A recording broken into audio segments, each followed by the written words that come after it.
कभी कभी ऐसा होता है कि घर चलाने का खर्चा बहुत ज़्यादा बढ़ जाता है, बट जो घर की आमदनी या इनकम होती है it is less in comparison to the expenditure. तो जब हमारे घर में ऐसा हो जाए तो हम क्या करें? How do we take care of that deficit? क्या करें? एक ऑप्शन है कि लोन ले लेते हैं, बोरोइंग कर लेते हैं। दूसरा ऑप्शन है अपने कुछ एसेट्स बेच देते हैं, अपना गोल्ड प्रॉपर्टी कुछ बेच देते हैं। या एक और तरीका है कि अपने एक्सपेंडिचर को, अपने खर्चे को थोड़ा देख परख के कम कर लेते हैं। So what should we do when we face a deficit?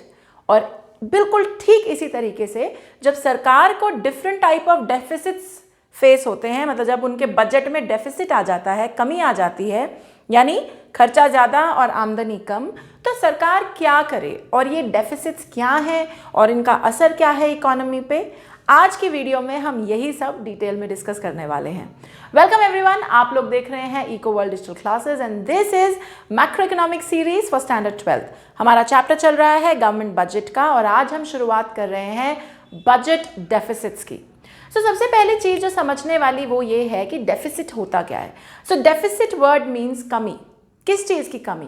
When your expenditure, your मतलब जब सरकार का खर्चा सरकार की आमदनी से कम होता है, which means when the expenditure is more than the income, then that is known as deficit situation.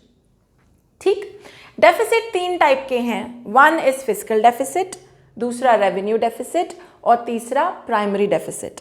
आज की वीडियो में हम दो डेफिसिट्स के बारे में पढ़ेंगे। वन इज रेवेन्यू डेफिसिट और दूसरा है प्राइमरी डेफिसिट। फिस्कल डेफिसिट को नेक्स्ट वीडियो में पढ़ेंगे। ओके, तो चलो शुरुआत करते हैं। Revenue deficit. रेवेन्यू तुम्हें याद होगा, रेवेन्यू क्या है?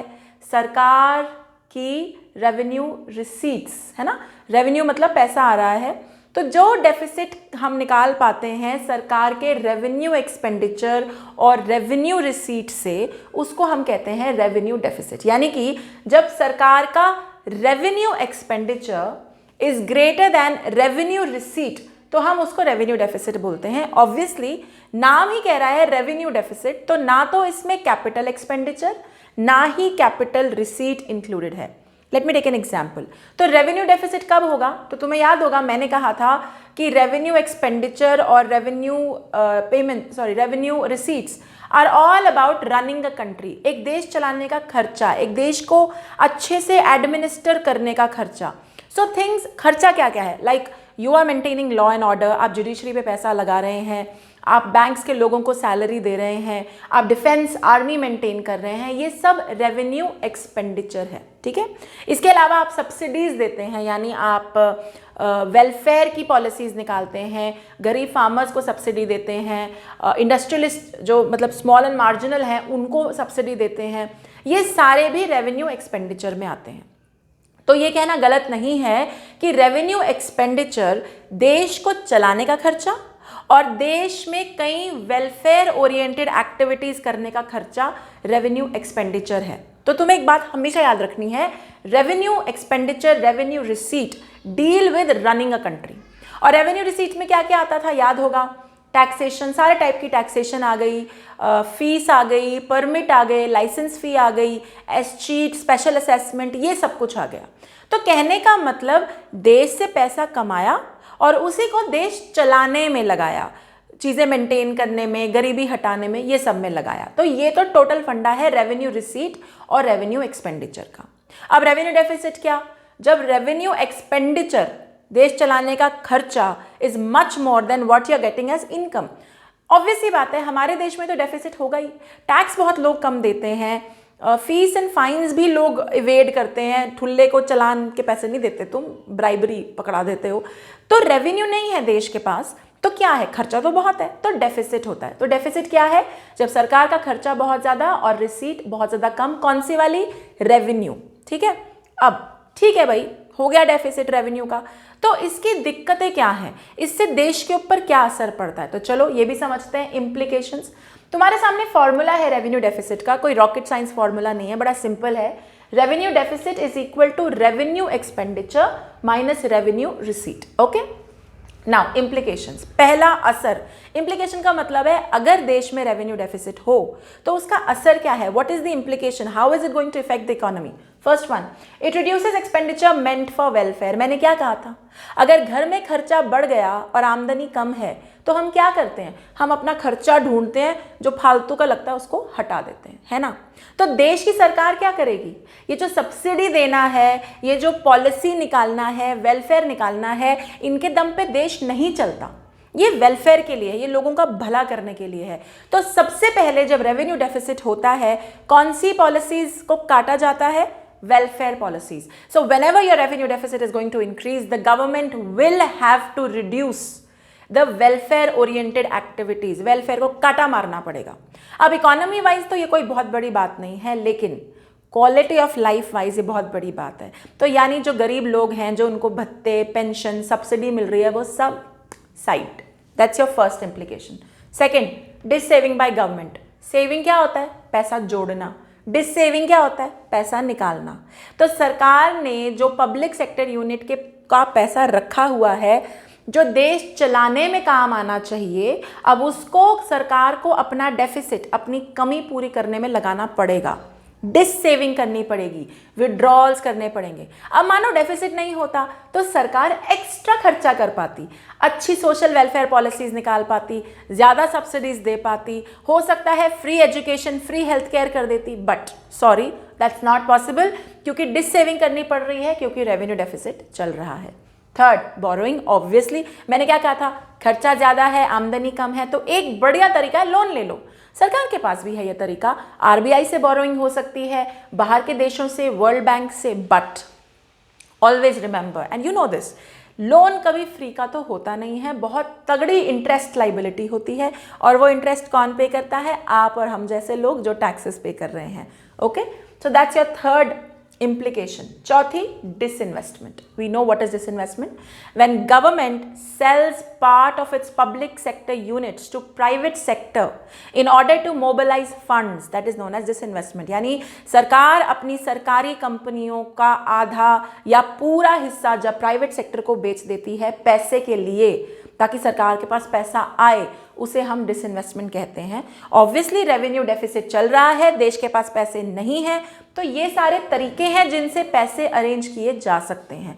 तो डिसइन्वेस्टमेंट प्रॉब्लम क्यों है, it's not a problem, but दिक्कत ये है यार, जो चीज़ नई पॉलिसी में देश बढ़ाने में काम आना चाहिए था। अब देखो, कई साल तक there used to be a discussion, हमारी सैलरी नहीं बढ़ा रहे, हमारी सैलरी नहीं बढ़ा रहे, तो इस वाली सरकार ने 2-3 कमीशंस लगा के सैलरी काफ़ी बढ़ा दी।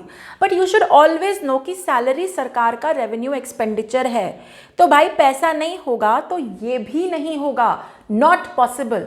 और अगर सरकार को मजबूरी में ये करना पड़ा तो इनमें से कुछ ना कुछ it will have to do. अब तुम खुद ही बताओ कि क्या सेंस बनता है लोन लेके सैलरी बढ़ाने का, वो लॉन्ग टर्म कोई उसका मतलब ये लॉन्ग टर्म सोल्यूशन है किसी प्रॉब्लम का? नहीं। लॉन्ग टर्म तो एक ही सोल्यूशन है कि देश की इनकम इतनी बढ़ जाए कि लोगों के पास एम्प्लॉयमेंट अपॉर्चुनिटीज़ इतनी हो, कि इतने स्टार्टअप, इतनी फैक्ट्रियां लगे कि लोगों की इनकम बढ़े और वो टैक्स देने में हिचकिचाएं नहीं। टैक्सेशन सिंपल हो, 1 यूनिट 1 टैक्स हो, आसान हो, इनकम बढ़े। अगर इन सब चीज़ों पे काम होगा तो रेवेन्यू डेफिसिट होगा ही नहीं, और जब होगा नहीं तो ये सब दिक्कतें भी नहीं होंगी। ओके, फिफ्थ जो असर है रेवेन्यू डेफिसिट का, वो है कैपिटल रिसीट्स करनी पड़ती हैं। अब कैपिटल रिसीट क्या है? लोन ले रहे हो, तुम पैसा ले रहे हो, जैसे ही तुमने लोन लिया उससे इन्फ्लेशन हो जाती है इकोनॉमी में। इन्फ्लेशन क्या होता है? महंगाई बढ़ना। कैसे? मैं समझाती हूँ। तुमने लोन लेकर क्या करेगी सरकार? सरकार ने लोन लिया बाहर से, अब क्या करेगी? लेके बैठ जाएगी? नहीं ना, लोन लेगी, फटाफट इन्वेस्टमेंट्स करेगी, सब्सिडीज दे देगी, स्कूलों के लिए लगा देगी, फ्लाईओवर बना देगी। ठीक है, अब सरकार ये सब कुछ करने में किन की मदद लेगी? आम तौर पे लोगों की, प्राइवेट सेक्टर की, है ना। यानी from World Bank to government पैसा आया, गवर्नमेंट ने नए नए प्रोजेक्ट सेटअप किए प्राइवेट सेक्टर के साथ मिलके, पैसा उन तक पहुंचा। प्राइवेट सेक्टर क्या करेगी? आगे लोगों को नौकरी पे रखेगी, उनके हाथ में भी ज़्यादा पैसा आएगा। तो क्या होगा? क्योंकि लोन लिया है, पैसा इकोनॉमी में आया है, हर किसी के पास इस तरीके से पैसा पहुंचता जाएगा, और जब पैसा पहुंचता जाएगा तो डिमांड बढ़ेगी। जैसे ही हमारे पास ज़्यादा पैसा आता है हम ज़्यादा चीज़ें डिमांड करने लगते हैं, ये तो नेचुरल है। चलो, डिमांड बढ़ गई, कोई दिक्कत नहीं भाई, लेकिन क्या उन चीज़ों की सप्लाई बढ़ रही है पीछे से?